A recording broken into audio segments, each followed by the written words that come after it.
Sveiki!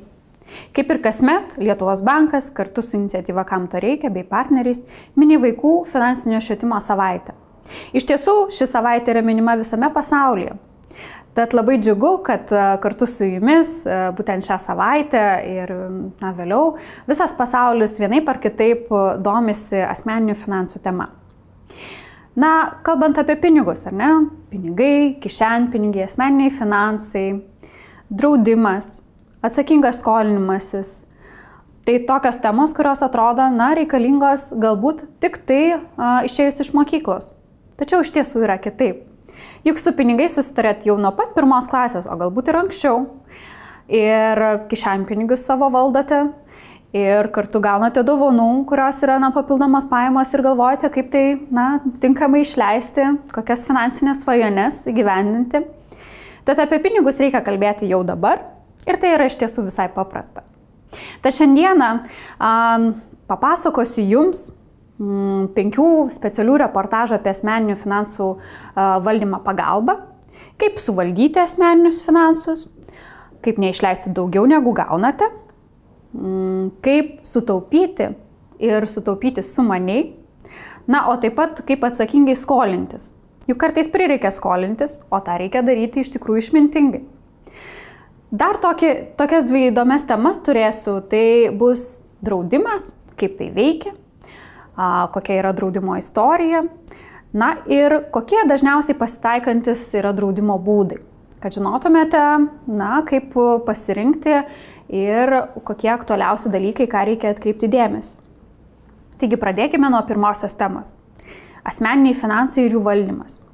Svarbiausias dalykas be abejo yra neišleisti daugiau negu gaunate. Tačiau kaip tai padaryti?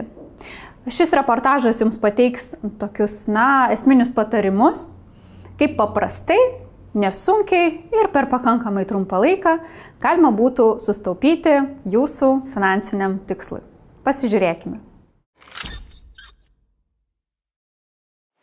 Visi tikriausiai pastebėjome, kad kartais pinigai iš mūsų kišenių tiesiog dingsta ir jų nebelieka tada, kai mums labiausiai jų reikia. Kai pinigų turime, net nesusimastome, kur juos išleidžiame. Jie kaip vanduo iš kiauro indo tiesiog išteka į visas puses. Tad kaip suvaldyti savo pinigus, kad jų nepritrūktų? Reikia rasti savo pinigų indo skyles. Tai galime padaryti visą savo išlaidą žymėdami į išlaidų dienoraštį, asmeninį biudžetą, kurį galime pildyti kasdien, kas savaitę ar kitų periodiškumu. Svarbu suprasti, kad viskam pinigų neužteks, tad visas savo išlaidas reikia suskirstyti pagal svarbą į būtinas, tokias kaip maistas, apranga, būstas ir netokias svarbes, antraeilės, tai įvairios pramogos, saldumynai, apsilankymai kavinėse. Kai žinome, kur pinigus išleidžiame, kiekvieną skylę yra nesunku užkimšti kamščiu ar įtaisyti čiaupą. Pažiūrėkime, kaip tai veikia. Susipažinkite su Karoliu. Kartą per mėnesį Karolio draugai eina žaisti boulingą ir kviečiasi jį eiti kartu. Tačiau pinigai, kuriuos jis gauna iš tėvų, jau būna pasibaigę ir boulingo jam tenka atsisakyti. Norėdamas išsiaiškinti, kur taip greitai dingsta 20 eurų, jis kiekvieną dieną pradėjo rašyti visas savo išlaidas. Po savaitės jis pamatė, kad 10 eurų išleidžia kiekvieną dieną valgydamas pietus valgykloje. 5 eurus jam kainuoja savaitinis abonementas sporto klube, o dar 5 eurus jis išleidžia šokoladukams ir traškučiams. Savo išlaidas Karolis suskirstė į būtinas ir antraeiles. Prie būtinųjų priskyrė pietus ir sporto klubą, o visa kita prie antraeilių. Karolis nusprendė, kad saldumynų ir traškučių jis gali atsisakyti. Taigi per savaitę jam lieka 5 eurai, o per mėnesį net 20 eurų. Iš jų 10 eurų jis paskyrė papildomoms išlaidoms, tokioms kaip boulingas, šventės, dovanos, o 10 eurų atideda santaupoms, už kurias vasarą vyks į festivalį. Nebeleisdamas pinigų nebūtiniems dalykams, Karolis sutaupo papildomų pinigų ir jam nereikia atsisakyti draugų pasiūlymų. Taigi suvaldyti savo pinigus visiškai paprasta. Pradėk rašyti savo išlaidas išlaidų dienoraštyje. Nuspręs, kam leisti pinigus būtina, o kam ne. Ir atsisakyk nebūtinų išlaidų, taupydamas tam, ko iš tiesų tau reikia. Mokėti valdyti pinigus yra labai svarbu visose tavo gyvenimo etapuose. Tik tinkamai valdydamas savo pinigus, patenkinsi savo poreikius ir galėsi įgyvendinti savo svajones.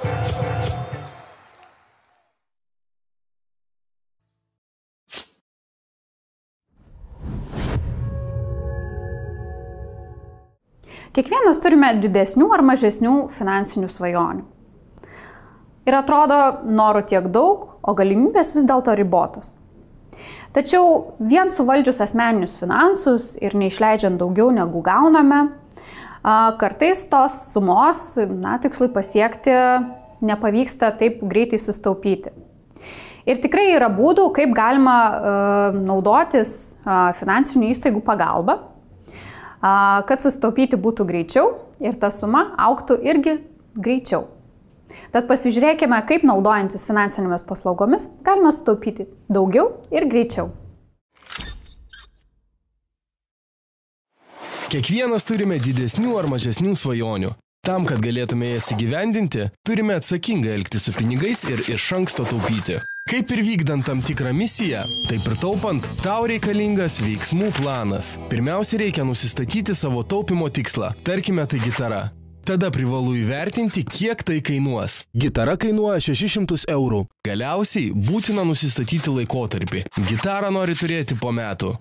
Padalijęs reikalingą sumą iš 12 mėnesių, pamatysi, kad per mėnesį taupimui turi skirti 50 eurų. Taupyti galima ir sparčiau. Susipažinkite su Gabija. Gabijai patinka kelionės ir ji svajoja baigusi universitetą keliauti į Australiją.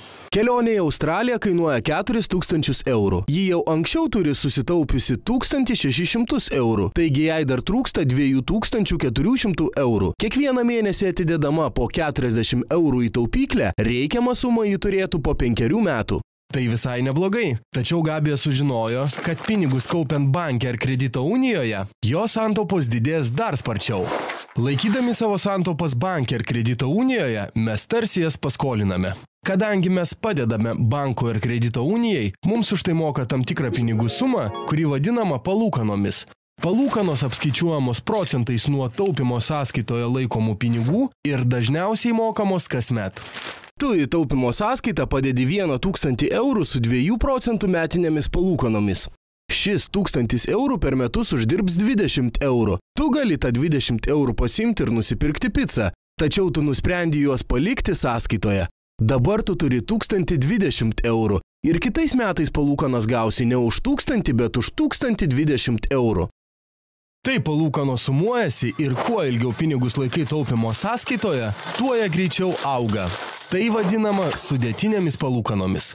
Gabija padėjusi savo jau turimus 1600 eurų į banką ir kas mėnesį pridedama po 40 eurų, po 5 metų turės nebe 4000, o apie 4294 eurus. Papildomai sutaupyti pinigai bus puikus startas taupant dar vienai kelioniai.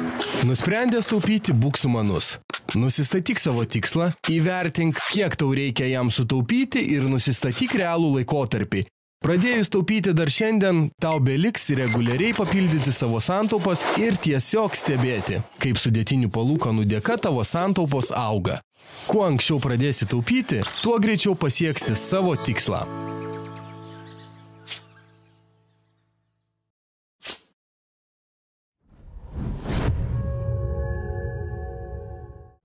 Kartais savo tikslams mums reikia skolintis.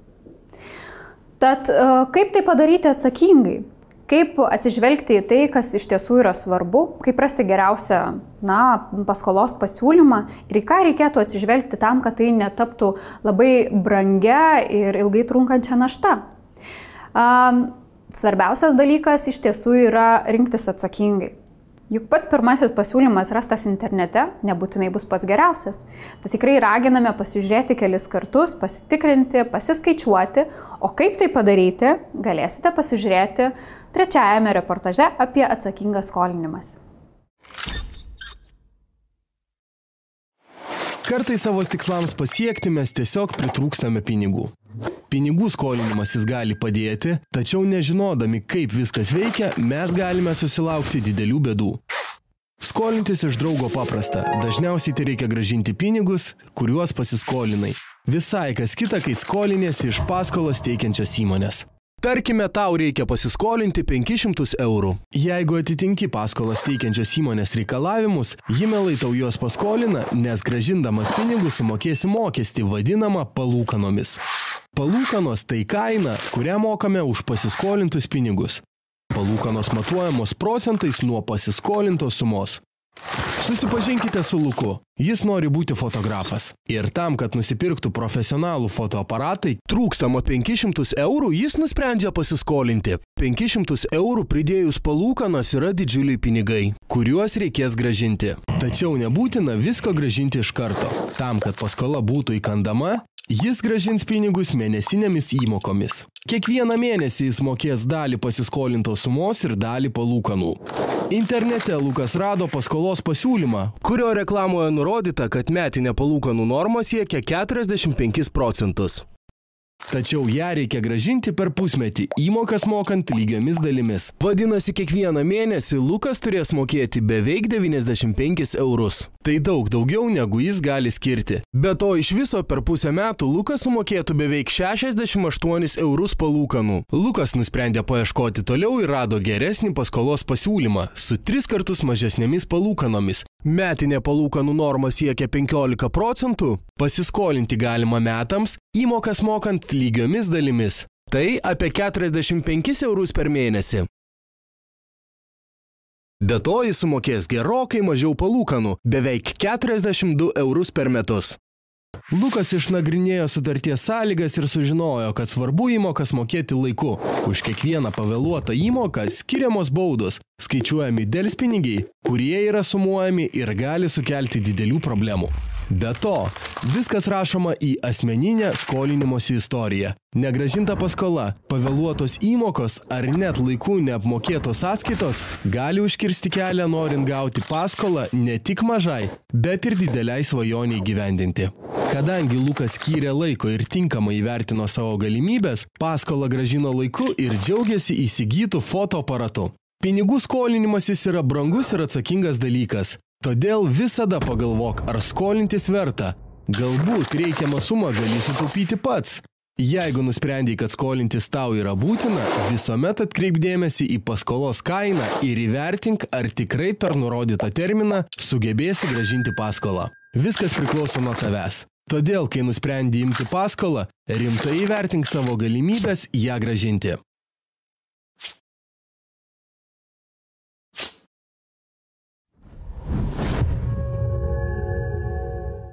Na štai, jau žinoma 1 ir 2, 3 asmeninių finansų valdymo žingsnius. Pirmasis tai, kaip suvaldyti savo asmeninius finansus. Antrasis, kaip sumaniai taupyti. Na, o trečiasis, kaip atsakingai skolintis. Jūs jau esate pakeliui link savo finansinės išminties. Liko 2 video, tai yra apie draudimą, kaip jis veikia, kokia yra draudimo istorija, ko galite tikėtis iš jos. Būtent šios paslaugos. Na, o paskutinis video bus apie tai, kokios būna draudimo rūšis, nes jų yra tikrai labai daug ir įvairių. Tad labai aktualu žinoti, kas jau dabar jums gali praversti ir kaip išsirinkti patį geriausią variantą.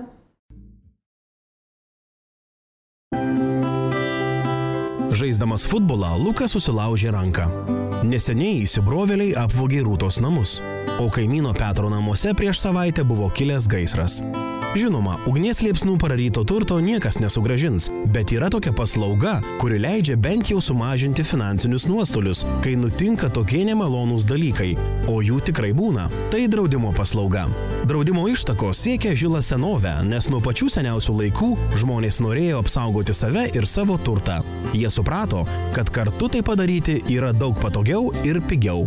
Senųjų miestų gyventojai mokėdavo tam tikrą mokestį fondui, kad derlingais metais būtų kaupiamos atsargos, kurių prireiktų bado ar miesto apsupties laikotarpiu. Kaip veikia draudimas šiais laikais? Iš tiesų, principas tebėra labai panašus. Visi norintys apsidrausti nuo vienokių ar kitokių nelaimingų atsitikimų moka draudimo bendrovei įmokas, tampa draudėjais. Iš sukaupto fondo vėliau bet kuriam nelaimingą atsitikimą patyrusiam įmokų mokėtojui draudikas kompensuoja patirtus finansinius nuostolius. Kadangi šiame fonde dalyvauja daug draudėjų, o nelaimingas atsitikimas yra tik tikėtinas, tik kai kuriems iš draudėjų įvyks nelaimė, nuo kurios jie draudėsi. Fondo dalyviai, užsitikrindami galimybę gauti kompensaciją nelaimės atveju, gali mokėti palyginti nedidelius įnašus, bet kartu sukaupti gana didelės piniginių lėšų atsargas. Taip kiekvienas už palyginti nedidelę draudimo įmoką įgyja garantiją, kad nelaimės atveju jam bus suteikta didesnė kompensacija – draudimo išmoka. Šiais laikais drausti galima beveik viską – telefoną, lėktuvą ar net mylimą šunelį. Tai, nuo ko draudžiama, yra vadinama rizika. Pavyzdžiui, galima drausti savo mobilųjį telefoną nuo vagystės ar dūžio, tėvai gali drausti tavo namus nuo gaisro ir panašiai.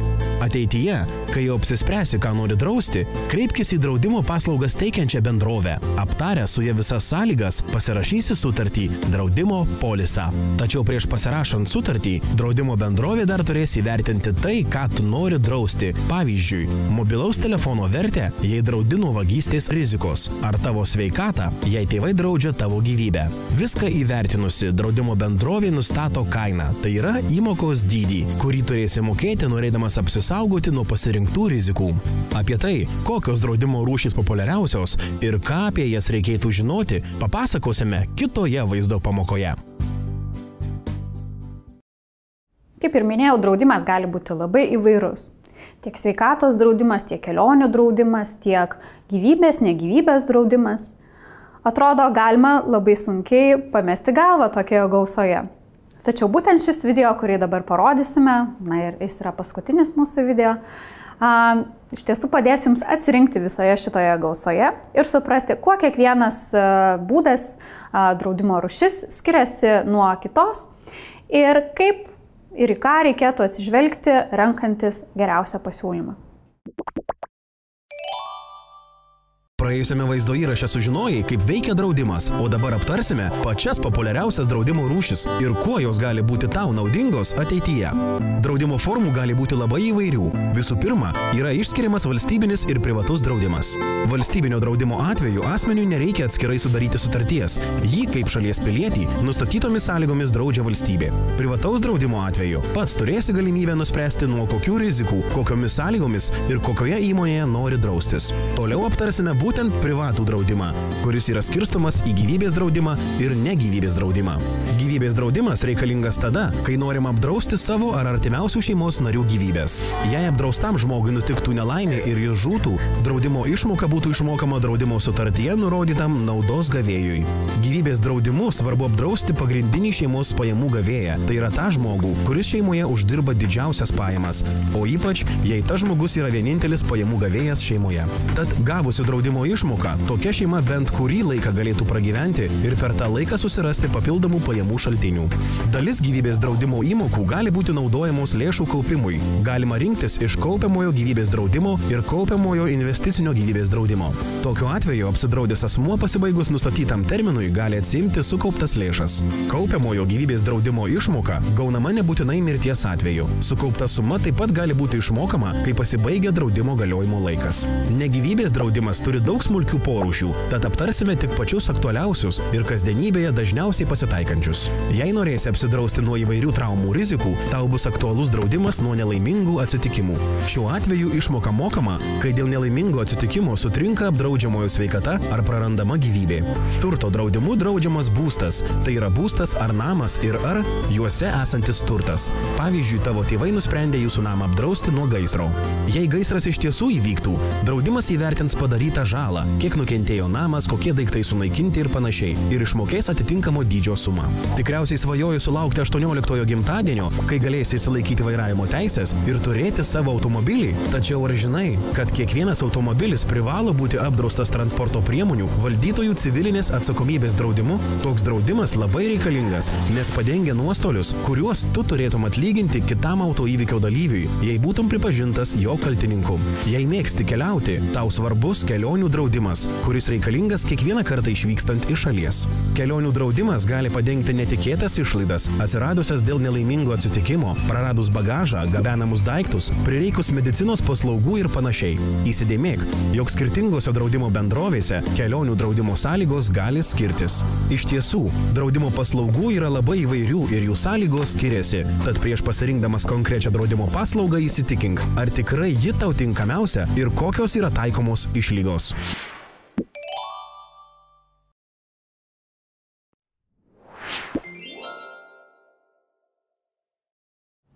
Na štai ir visa e-pamoka, kurią norėjome jums šiandieną parodyti. Tikiuosi, kad šie 5 reportažai jums tikrai bus naudingi tiek susipažinti su pagrindinėmis taisyklėmis, tiek daugiau sužinoti apie tokius aktualius dalykus kaip draudimas. Ir labai tikiuosi, kad kartu su mokytoju dabar pasidalinsite, aptarsite, kaipgi jums sekasi valdyti savo asmeninius finansus. Gal turite kokių nors patarimų, kaip tai daryti sumaniau? Galų gale, gal turite kažkokių stebuklingų būdų, kaip sutaupyti daugiau? Tad kviečiame tikrai pasidalinti. Ir kartu su mokytoju ir savo draugais toliau puikiai tvarkyti su asmeniniais finansais. Sėkmės!